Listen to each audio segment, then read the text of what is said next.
Note कैसे करेंगे हम यहाँ पर आएंगे? अरे थोड़ा सा इधर उधर हो लीजिएगा, मतलब खड़े रहिएगा, दिखेगा। स्टार्ट हो गया है। देखो कितना क्लियरिटी आई है। बहुत अच्छा, ठीक है। बोलो मत। Thank you sir. माइक नहीं बोलना मत, ठीक है? Thank you. मैं खुद दूध में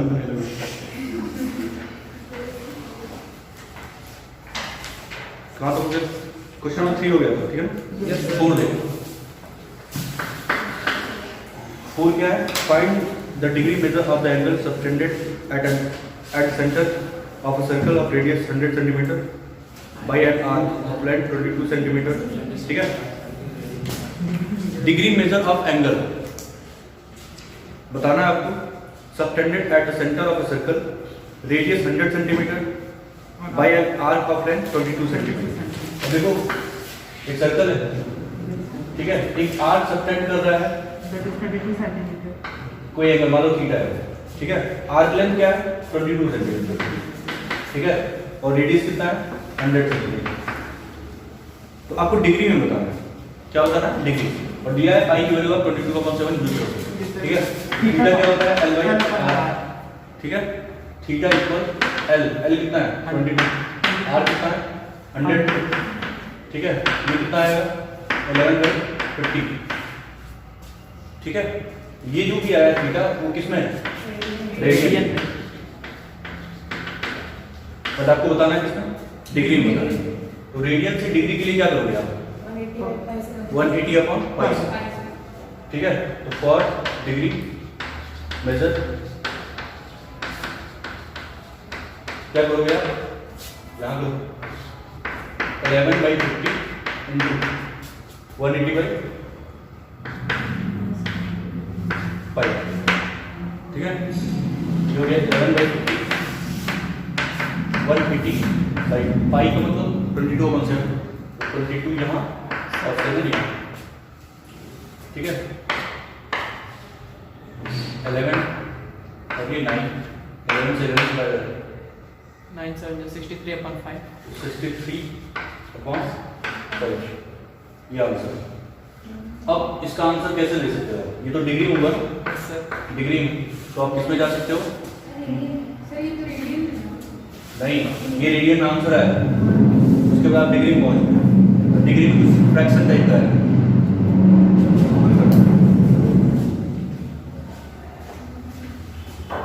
डिग्री में फ्रैक्शन में है, ठीक है? क्या करना है आपको? मिनट में भी जाना पड़ेगा, ठीक है? तो मिनट में जाने के लिए अगर 63/5 आपको लिखना है डिग्री, मिनट और जरूरत पड़ेगा तो सेकंड। तो कितना होगा? पहले तो 5 से क्या करो? डिवाइड करो, कितने टाइम जाएगा? 12 टाइम, और मिनट की बचेगा, ठीक है ना? ये कितना डिग्री हुआ, और ये भी क्या है? डिग्री में ही है, ठीक है? ये हो गया 12 प्लस इसको क्या करेंगे? मिनट में चेंज करेंगे। मिनट में चेंज करने के लिए 3/5, ठीक है? तो कितना हो जाएगा? डिग्री है, फाइनली आंसर हो जाएगा 12 डिग्री एंड 36 मिनट, ऐसे लिखते हैं, ये आंसर हो जाएगा।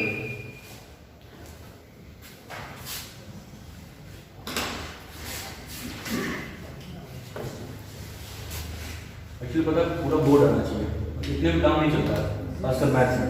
दिख नहीं रहा सर ज़्यादा, नीचे का दिख नहीं रहा है। नीचे ये जो लिखे नहीं लिखा है। 12 नहीं दिख रहा, 36 दिख रहा है। इसके बाद याद रखो आंसर ये 12 डिग्री 36 मिनट, ठीक है? अब आ गया ना?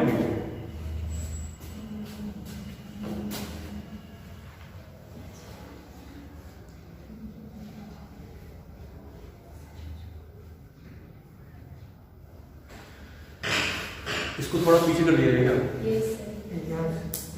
कुछ गड़बड़ नहीं होगा। सीरीज करके थोड़ा पीछे करना, आप आगे मैं एडिट कर दूंगा, जरूरत पड़ेगा, ठीक है? नहीं, उसको नहीं पीछे करना है, पूरे स्टैंड को पीछे करो। तो मैं तेज बोलूँगा, आप लोग लेकिन मत बोलना।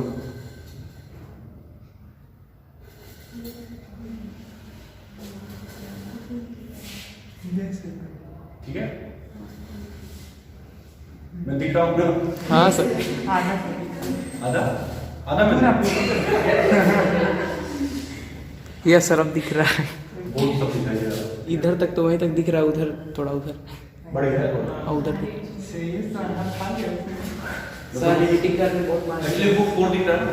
Yes sir. चलो बहुत अच्छा। बेटा हो गया?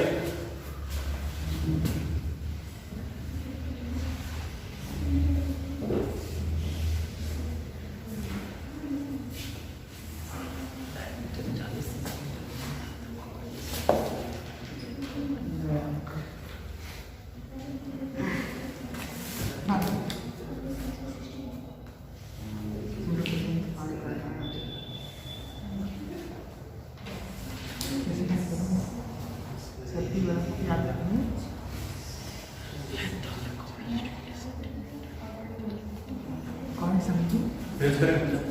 Yes, sir. हाँ, डाली तो होती। कौन बोला?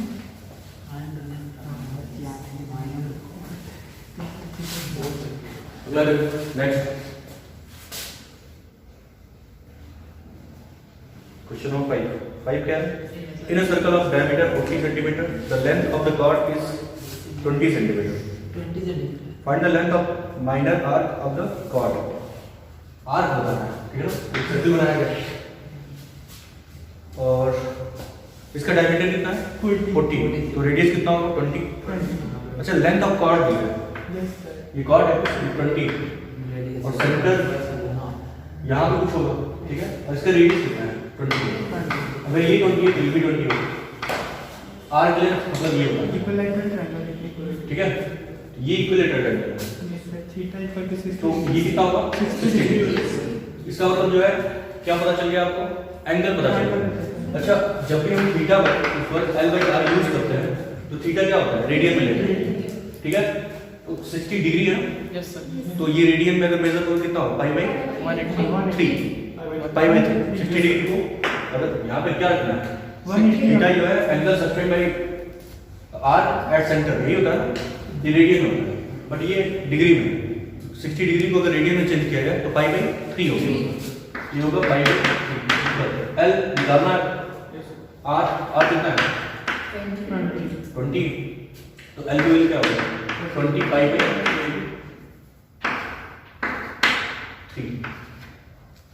ठीक है, ये आपका आंसर है।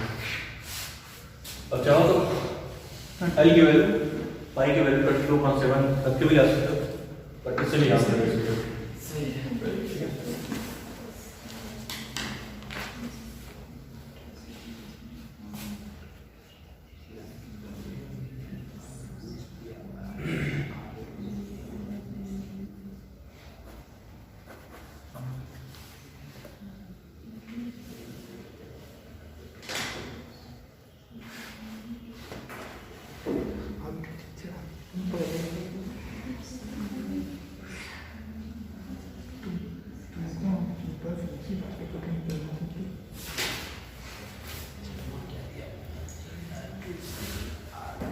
हो गया? Yes.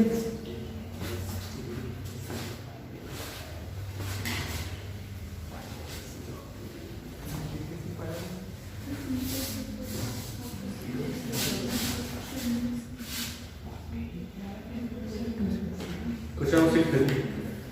If in two circles arc of the same length subtend angle 60 degree and 75 degree at the center, find the ratio of their radii. ठीक है? तो दो सर्कल है, दोनों का लेकिन आर्क लेंथ क्या है? सेम है। तो L पहले का दूसरे का भी L है, बट रेडियस क्या होगा? अलग अलग। इसका R1 इसका R2 और एंगल जो है पहला 60 डिग्री बना रहा है सेंटर पे, दूसरा 75 डिग्री। तो आपको बताना है ratio of their radius means R1/R2, ठीक है? आपको R1/R2 ये बताना है। तो थीटा इक्वल क्या यूज करेंगे? L/R, ठीक है? थीटा इक्वल L/R, L दोनों के लिए सेम है, बट ये जो थीटा होता है वो किस में होता है? रेडियन में होता है। इसको रेडियन में पहले कन्वर्ट करना पड़ेगा। 60 डिग्री को पाई में फिर लिख सकते हो, और इसको क्या लिखोगे? 5 10 12। पाई बाई 12 कितना होता है? 180/15। हाँ ठीक, ये सही। अब हम लोग यूज करेंगे theta equal L by R. पहले सर्कल के लिए क्या होगा? थीटा के लिए, इस सर्कल के लिए, ये सर्कल नंबर 1 है, ये सर्कल नंबर 2। पहले सर्कल के लिए थीटा कितना है? Pi by 3 equal L same है दोनों का। आर कितना है? आर 1 ये पहले सर्कल के लिए होगा, ठीक है। अच्छा दूसरे सर्कल के लिए थीटा कितना है? Pi by 12। एल क्या है? दोनों के लिए सेम है, ये R2 है। डिवाइड कर देगा इसको आपस में क्या करो? डिवाइड करो, तो देखो क्या होगा। दिस अपॉन दिस करना है, तो ये होगा pi by 3 upon pi by 12। Left hand side में क्या होगा? एल बाई R1 और दिस अपॉन R2। तो क्या होगा? एल से एल कैंसिल आउट हो जाएगा, R2 ऊपर चला जाएगा, ठीक है। तो R2 अपॉन R1 होगा। देखो 12 ऊपर जाएगा और पाई से पाई कैंसिल होगा, 12 अपॉन कितना होगा? पाई इंटू 3 और ये R2 अपॉन R1, ठीक है। तो आपको R1 अपॉन R2 पूछा है, क्या होगा? 5 आंसर।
हो गया?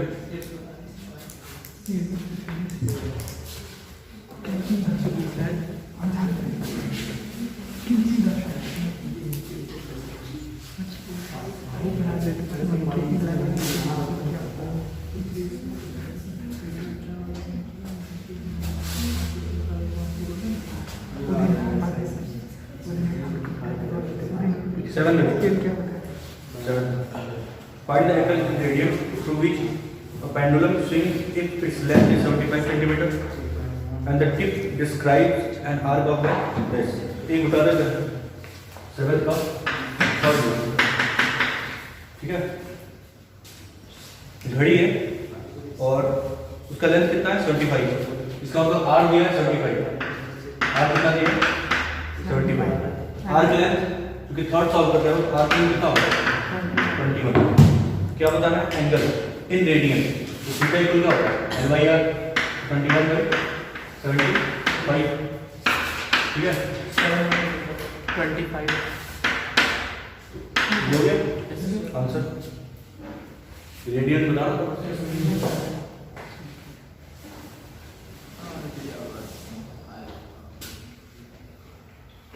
अगला एक्सरसाइज, ठीक है। उसके कॉन्सेप्ट बता दे बेटा।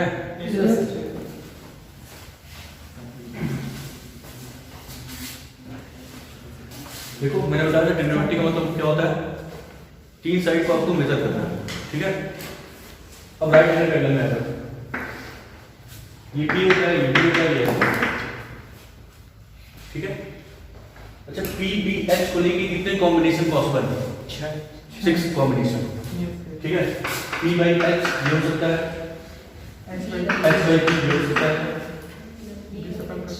बी बाई एच ये हो सकता है, एच बाई पी ये हो सकता है, पी बाई ये हो सकता है और बी बाई पी। आपको पता है इसको क्या बोलते हैं? Sine theta. इसको उल्टा है ना, कोसेक होगा। ये क्या होगा? cos theta. ये क्या है? sec theta. ये क्या है? tan theta. और ये क्या है? cot theta. ये क्या है? थीटा। ठीक है। और ये दोनों जो है एक दूसरे के रेसिप्रोकल भी होते हैं। ये भी रेसिप्रोकल होते हैं, ये भी रेसिप्रोकल होते हैं। रेसिप्रोकल का मतलब क्या होता है? दोनों का प्रोडक्ट करेंगे तो 1 आएगा। देख भी सकते हो आप। लेफ्ट हैंड साइड को क्या करो, अगर हम प्रोडक्ट करते हैं तो p by h into h by p होगा। p से p कैंसिल आउट, h से h, आंसर क्या आएगा? 1 आएगा। ठीक है। तो जो आप जानते हो ये p square plus b square equal h square किसी भी राइट एंगल ट्रायंगल में, अगर हम केवल p दोनों तरफ क्या करते हैं? h से डिवाइड करते हैं। h नहीं, h स्क्वायर से। अगर हम h स्क्वायर से डिवाइड करें तो क्या होगा? p square plus h square plus b square को h square equal 1। p by h क्या होता है? देखो p स्क्वायर पर h स्क्वायर लिखा है ना, इसका मतलब p by h का स्क्वायर। ये क्या होगा? ये क्या होगा? ये भी ट्रायंगल से ही आता है। ये सब जो है ट्रायंगल से ही आता है। अभी आप h स्क्वायर से डिवाइड किए हो इसको, तो एक बार b स्क्वायर से डिवाइड कर सकते हैं, एक बार p स्क्वायर से, बाकी तीनों आइडेंटिटी मिल जाएगी। और इन्हीं आइडेंटिटी को आप क्या कर सकते हैं? रिड्यूस भी कर सकते हो, जिसको रिडक्शन फार्मूला बोलते हैं। जैसे मान लो आप sin स्क्वायर थीटा की जगह कभी भी 1 minus cos square theta use कर सकते हो। ठीक है। sec स्क्वायर थीटा की जगह कभी भी आप 1 tan स्क्वायर थीटा यूज कर सकते हो। ये सब छोटी मोटी बातें 10th लेवल की, ठीक है, बेसिक चीजें हैं। आगे बढ़ते हैं।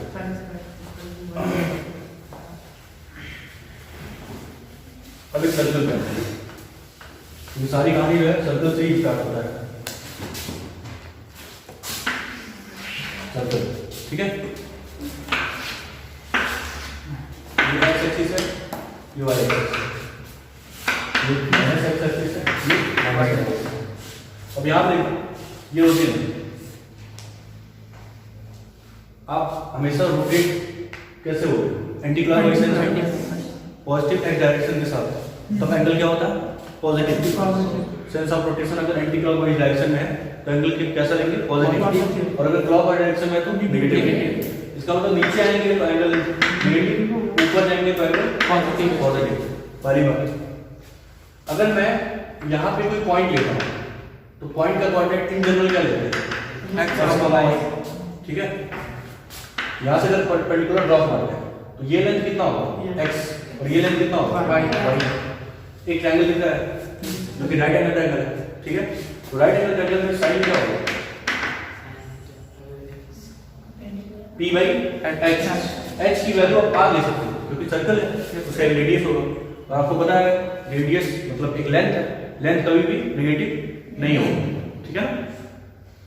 सर्कल का रेडियस कभी भी नेगेटिव नहीं होगा। तो साइन थीटा क्या होगा? यहाँ से y अपॉन r। अच्छा यहाँ पे देखो y क्या है? y ऊपर है ना? तो y ऊपर क्या होता है? पॉजिटिव होता है। इसका मतलब ये क्या है? पॉजिटिव। और नीचे वाला क्या है? तो हमेशा पॉजिटिव। ठीक है। ओवरऑल साइन क्या है? पॉजिटिव है। ठीक है। इस ट्रायंगल में आप इस ट्रायंगल में जैसे आप साइन चेक किए हो वैसे कॉस चेक कर सकते हो। tan cot sin cosec सारे क्या आएंगे? पॉजिटिव आएंगे। इसलिए आप बोलते हो कि फर्स्ट क्वाड्रेंट में ऑल ट्रिग्नोमेट्रिक फंक्शन क्या होता है? ऑल ट्रिग्नो रेशियो क्या होता है? पॉजिटिव होता है। अब आता है सेकंड क्वाड्रेंट में। तो सेकंड क्वाड्रेंट में अगर कोई पॉइंट लेते हो, मान लो x y, इसको ज्वाइन करोगे, यहां से परपेंडिकुलर ड्रॉप करोगे। ठीक है। ये लेंथ क्या होगा? Minus x। और ये लेंथ क्या होगा? y। ठीक है ना। और रेडियस r भी r है क्योंकि एक ही सर्कल घूम रहा होगा। तो यहाँ पे अगर हम sin थीटा की बात करें तो sin थीटा क्या होगा? y by r। ठीक है। y भी पॉजिटिव, r भी पॉजिटिव, ओवरऑल क्या होगा? पॉजिटिव। अब आता है cos। ठीक है। cos क्या होता है? Base upon hypotenuse. बेस क्या है? नेगेटिव। नेगेटिव अपॉन क्या होगा? r। ऊपर वाला नेगेटिव, ये पॉजिटिव, ओवरऑल रिटर्न क्या होगा? नेगेटिव। इससे ये पता चला कि सेकंड क्वाड्रेंट में साइन ये पॉजिटिव होता है और इसका उल्टा कॉसेक क्या होगा? पॉजिटिव होता है, बाकी चारों क्या है? नेगेटिव। सेम गोस आप थर्ड क्वाड्रेंट में चेक कर लोगे उसमें tan cot थर्ड क्वाड्रेंट में क्या होता है? tan और cos ये पॉजिटिव होते हैं और बाकी सब नेगेटिव। इसमें फोर्थ क्वाड्रेंट में cos और sec ये पॉजिटिव होते हैं, बाकी सब नेगेटिव। ठीक है, आगे बढ़ते हैं। आगे ना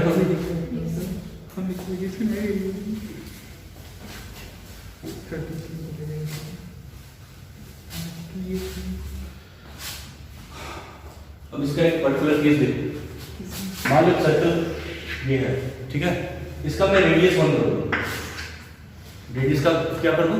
1 यूनिट, रेडियस का 1 यूनिट कर दूं।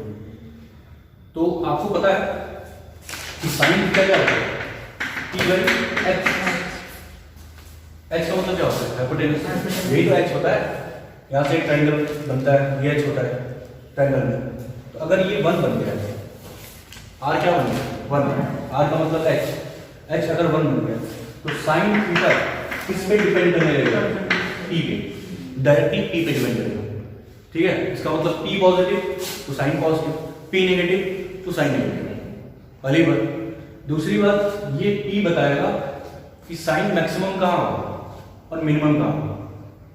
साइन मैक्सिमम कहाँ होगा और मिनिमम कहाँ होगा। ठीक है ना, मैं बता रहा हूँ। जैसे मान लो ये ट्रायंगल है, ये आपने ट्रायंगल बना दिया, तो यहाँ पे क्या है? बेस है और हाइट कुछ न कुछ है, हाइट कुछ न कुछ है।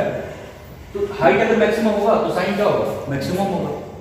अगर p जो है मैक्सिमम होगा, p का मतलब क्या होता है? हाइट होता है, ये परपेंडिकुलर, ये जितना ज्यादा होगा साइन थीटा उतना ज्यादा होगा। और मैं यहाँ पे अगर खड़ा हूँ, मतलब मैं यहाँ पे खड़ा हूँ, तो यहाँ पे क्या हाइट क्या है? यहाँ एक्स एक्सिस पे हाइट क्या होगा ट्रायंगल के लिए? 0 होगा। आप यहाँ पे खड़े होंगे तो एक ट्रायंगल बन सकता है, इसकी कुछ हाइट होगी। बट अगर आप एक्स एक्सिस पे खड़े हो गए तो ट्रायंगल बनेगा? हाइट क्या होगा? 0 होगा। मतलब परपेंडिकुलर लेंथ क्या होगा? 0 होगा। इसका मतलब साइन थीटा क्या होगा? एक्स एक्सिस 0, एक्स एक्सिस पे साइन थीटा क्या होगा? 0 होगा। क्यों 0 होगा? क्योंकि p 0 है। यहाँ पे एक्स एक्सिस पे p 0 है। ठीक है, अब यहाँ पे खड़े हो गए, यहाँ पे अब खड़े हो गए, तो यहाँ खड़े होने के बाद p क्या होगा? मैक्सिमम होगा। p क्या होगा? मैक्सिमम। साइन थीटा इस पे मैक्सिमम होगा 90। ठीक है, और ये एंगल कितना है? 90। ये एंगल कितना है? 90। तो यहाँ p मैक्सिमम होगा और r तो जो है क्या लियो? 1 और 1 लियो। ठीक है, क्या आप सोच सकते हो कि अगर कुछ ऐसा ट्रायंगल होता, देखो यहाँ क्या है? अगर यहाँ पे मैं ट्रायंगल बना रहा हूँ तो यहाँ r क्या है? 1। ठीक है, और h कितना है? h भी 1 है। p कितना है? p कुछ होगा, p का लेंथ कुछ ना कुछ होगा। ठीक है, ध्यान से ये कॉन्सेप्ट। r यहाँ पे 1 है और p का लेंथ क्या है? कुछ ना कुछ है। और बढ़ो आगे, यहाँ भी क्या होगा? r की जगह 1, लेकिन p की हाइट क्या हो जाएगी? बढ़ गई कुछ, यहाँ पे और कुछ बढ़ गया, यहाँ भी होगा। r वही है और क्या p की वैल्यू r के बराबर हो गई क्या? यहाँ पे आपको यहाँ पे होगा। ये समझ लो h, मान लो h, आज तो कंफ्यूज हो जाएगा। मान लो ये h, यहाँ पे आ गया, मैं यहाँ पे एक ट्रायंगल बना, हाइट क्या होगी? बढ़ गई। इसका परपेंडिकुलर लेंथ क्या होगा? बढ़ गया। और h आज भी वही है, यहाँ पे आ गया। अब क्या होगा? हाइट बढ़ेगी, परपेंडिकुलर लेंथ बढ़ गई और h आज भी वही है। अब यहाँ पे तो क्या यहाँ पे p और h बराबर नहीं हो गया? ठीक है, किस एंगल पे ये हुआ? 90। इसी कॉन्सेप्ट में साइन थीटा क्या होता है? p और h, h की जगह p, मतलब दोनों आपस में बराबर हो जाते हैं। लेट्स सपोज x, ठीक है, और ये किस एंगल पे हुआ है? 90। तो साइन 90 है, 1 आता है यहाँ पे। ठीक है, तो बस विजुअलाइजेशन है कि आप कैसे विजुअलाइज करते हो। ट्रायंगल बन रहा है, टॉप पे पहुंचोगे तो तो एच और पी आपस में इक्वल हो जाएगा, sine theta P by H होता है, एच और पी आपस में बराबर, तो साइन थीटा क्या आएगा 1 आएगा। और आप कितना रोटेट करके यहाँ पे पहुँचे 90, एंगल क्या होगा 90, तो 90 भी क्या होगा साइन थीटा 1 आएगा, ठीक है ना। अच्छा ये बताओ अगर मैं यहाँ पे खड़ा हो जाऊँ तो साइन क्या होगा 0 हो जाएगा, 0 yes आ गया एक्स एक्सिस पे क्या हो जाएगा 0। अच्छा यहाँ पे मैं खड़ा हो तो साइन थीटा क्या होगा माइनस, नीचे आ गया माइनस, यहाँ पे हूँ तो साइन 0 क्योंकि परपेंडिकुलर यहाँ पे क्या होगा 0, ठीक है। यहाँ पे खड़ा होगा तो क्या होगा 1, यहाँ पे 0, यहाँ पे माइनस, ठीक है। तो इन दोनों जगह क्या है साइन थीटा 0 और यहाँ पे साइन थीटा क्या है 1 और यहाँ पे साइन थीटा क्या है माइनस, ठीक है ना। ऐसे ही विजुलाइज करना है। कॉस के बारे में सोचो, कॉस किस पे डिपेंड करेगा, इस फिगर के लिए कॉस किस पे डिपेंड करेगा बी पे, एस तो 1 ले लिया आपने, बी पे डिपेंड करेगा, मतलब बी जितना ज्यादा होगा कॉस ज्यादा होगा, ठीक है। अब ये बताओ कि अगर मैं यहाँ पे खड़ा हूँ कॉस की वैल्यू क्या होगी, यहाँ पे तो बेस 0 हो जाएगा, बेस कुछ रहेगा ही नहीं, बेस तो ये होता है, यस सर, ठीक है। इसका मतलब इस पे क्या होगा cos 0 और यहाँ भी क्या cos क्या होगा 0, cos में क्या होगा 0, यहाँ भी क्या होगा cos थीटा 1 और यहाँ पे cos थीटा माइनस, ठीक है ना। तो कुछ चीजें आपको पता होनी चाहिए जनरली, एक फिगर से आपको ये समझ आ गया होगा, ठीक है। अब एक जो है मैं बता रहा हूँ कॉम्प्लीमेंट्री एंगल की प्रॉपर्टी और सप्लीमेंट्री एंगल की प्रॉपर्टी, ठीक है। कॉम्प्लीमेंट्री एंगल की प्रॉपर्टी आप 10th में पढ़े हो, बट यहाँ पे सप्लीमेंट्री एंगल थोड़ा बढ़ गया है, वहाँ पे आप 90 माइनस थीटा 90 प्लस थीटा जानते हो, यहाँ पे 180 plus theta minus theta 270 plus theta minus, ठीक है, plus theta minus theta 360 plus theta minus theta. यहाँ पे देख लेते हैं ऐसे आप उसको याद रख लोगे क्या बोले टाइम है माइनस बोले सर, दोनों बोले जी सर, 5 पे डिस्कस कर लेते हैं, ठीक है। Yes sir. कौन है बच्चा दिव्यांशु मोहन, बैग इतना कंप्लीट हो गया, खोल दे सर। खोल दो, चलो ना एक लेक्चर मुझे और पढ़ाना है।